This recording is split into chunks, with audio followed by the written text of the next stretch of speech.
ഈശോമിശിഹായ്ക്ക് സ്തുതിയാകട്ടെ. ഞാൻ ഇന്ന് പറയാൻ ആഗ്രഹിക്കുന്നത്, എന്തുകൊണ്ടാണ് ഒരു മനുഷ്യൻ്റെ പാപത്തിന് വേറെ മനുഷ്യന് മരിക്കാൻ പറ്റില്ല, പക്ഷേ എന്തുകൊണ്ടാണ് യേശുവിന് നമ്മുടെ പാപങ്ങൾക്ക് വേണ്ടി മരിക്കാൻ പറ്റുന്നത് എന്ന് നമുക്ക് പറയാം.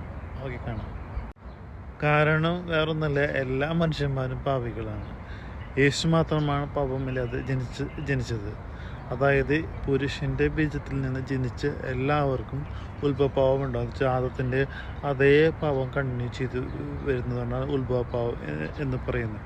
ആ ഉത്ഭവപാവം എല്ലാവർക്കും ഉണ്ടാവും. ഇവൻ ജനിക്കാത്ത കുട്ടികൾക്ക് പോലും, അബോർട്ടഡായി പോകുന്ന കുട്ടികൾക്ക് പോലും ഉത്ഭവപാവം ഉണ്ടാവും. അപ്പോൾ അതില്ലാതെ ആരും ജനിക്കുന്നില്ല. അപ്പോൾ ഒരു പാപിയായ മനുഷ്യന് വേറൊരു പാപിയായ മനുഷ്യന് വേണ്ടി മരിക്കാൻ പറ്റില്ല. അതുകൊണ്ടാണ് യേശു പാപമില്ലാതെ, ഉത്ഭവപാവമില്ലാതെ ജനിച്ചു എന്ന് പറയുന്നത്. യേശു മനുഷ്യനായി പിറന്നത് പരിശുദ്ധാത്മാവ് വഴിയായിട്ട് മാതാവിൽ ഗർഭം ധരിച്ചിട്ടാണ്. അപ്പോൾ പിതാവിൻ്റെ ആഗ്രഹത്തോടു കൂടിയാണ്. അപ്പോൾ ഇവിടെ മനുഷ്യൻ്റേതായിട്ടുള്ള ഒരു ഹെൽപ്പ് ഇവിടെ ഇല്ല. മാതാവ് പോലും അമൂല്യോത്ഭവയാണ്. മാതാവിൻ്റെ ജനനം പോലും എന്താ പറയുക, അമൂല്യോത്ഭവ ഉത്ഭവപാവമില്ലാതെയാണ് ജനിച്ചത്.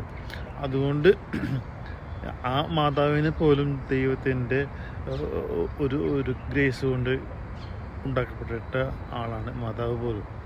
അപ്പം അതുകൊണ്ടാണ് പാപമില്ലാത്ത ഒരാൾക്ക് മാത്രമേ മറ്റൊരാളുടെ പാപത്തിന് വേണ്ടി മരിക്കാൻ പറ്റുള്ളൂ.